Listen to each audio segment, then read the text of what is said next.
Dan saudara, kita akan kembali menghubungi Ketua KIP Aceh Tamiang untuk membahas terkait dengan pengajuan kasasi ke Mahkamah Agung oleh KIP Aceh Tamiang terkait dengan putusan Pengadilan Tinggi Tata Usaha Negara PT TUN atas gugatan pasangan calon Bupati dan Wakil Bupati Hamdan Sati Febriyadi. Assalamualaikum Bu Rita.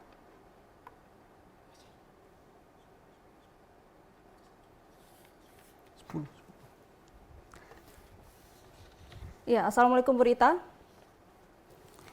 Baik, saudara, kita masih belum bisa terhubung dengan Ketua KIP Aceh Tamiang dan kita akan kembali melanjutkan informasi selanjutnya. Ratusan warga binaan Lapas Kelas 2 Alok Sumawe dipastikan akan menyalurkan hak pilihnya pada pemilihan kepala daerah pada 27 November mendatang.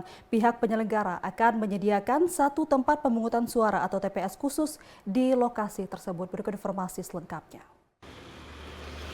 Meskipun sedang menjalani masa hukuman di balik jeruji besi, namun Lapas Kelas 2A Lok Sumawe memastikan ratusan warga binaan dapat menyalurkan hak pilihnya dalam kontestasi pemilihan kepala daerah atau pilkada pada 27 November mendatang.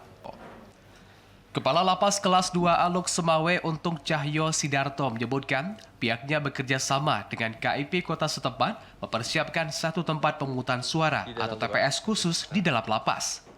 Hingga kini, tercatat jumlah warga binaan yang masuk dalam daftar pemilih tetap atau DPT yakni sebanyak 510 orang yang terdiri dari 500 pemilih laki-laki dan 10 pemilih perempuan.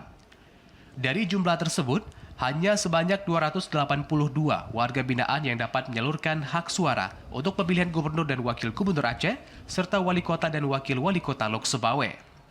Sementara sisanya hanya bisa memilih gubernur dan wakil gubernur Aceh karena tidak memiliki KTP Lok Sumawe.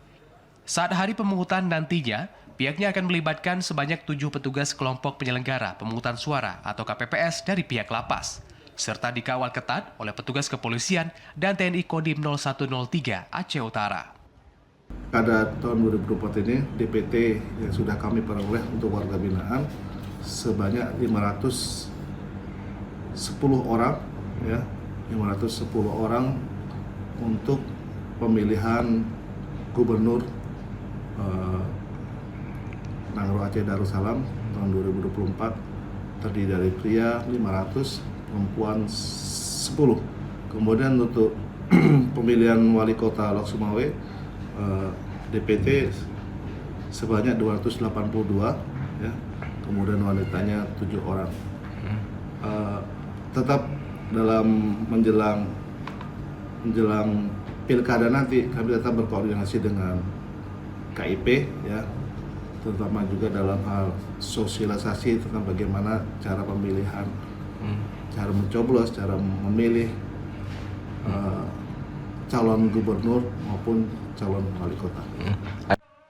Dalam waktu dekat, pihak lapas bersama KIP setempat juga akan menggelar sosialisasi guna memberikan pemahaman bagi warga binaan terkait pemungutan suara pilkada pada tanggal 27 November mendatang. Dari Lok Sumawe, Fajar Siddiq, TV Raja melaporkan.